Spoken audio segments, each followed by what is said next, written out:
Welcome to Tutbury Castle. As ever, we're having one of our great annual events, which is the Viking and Fireworks event. And for people who watch this television station, I'm sure they'll know in the immediate vicinity what a tremendous fuss we make when we have it.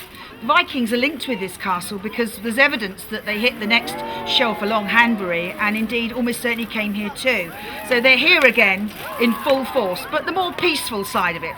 Except later on, of course, there will be an amazing battle and then we're going to kill a virgin and everybody will cheer. It's the way to fill an evening in England, and people think we're so stuffy, don't they? So the fireworks will be going off. We're lucky because we're in the top 5 in the UK nearly every year, according to Google and Daily Telegraph and all sorts of other publications. But what really makes it heartwarming is the people who come, because we enjoy ourselves, you know, we just get together on a cold night and enjoy ourselves. And I hope you'll get a chance to come here too and have a cup of hot chocolate. That's where I'm going now.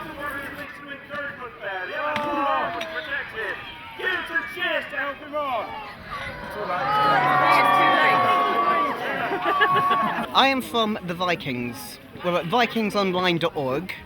We're one of the best national societies for Dark Age reenactment. We've got maybe 1,200, 1,300 members now, units up and down the country. We've got at least 50 units in England. We put battles on most weekends somewhere in the country from around March to the last one here in Tutbury for fireworks.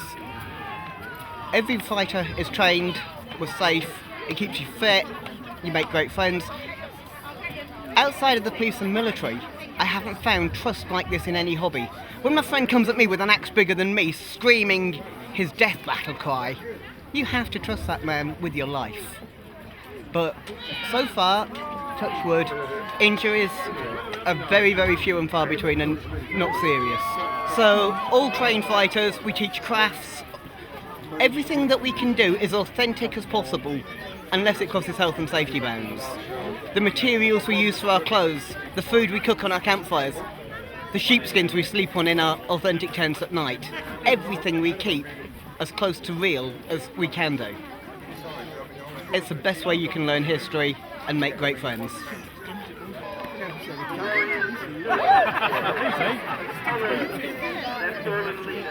And we now invoke the ancient god. Jeg kalder på alle gudene.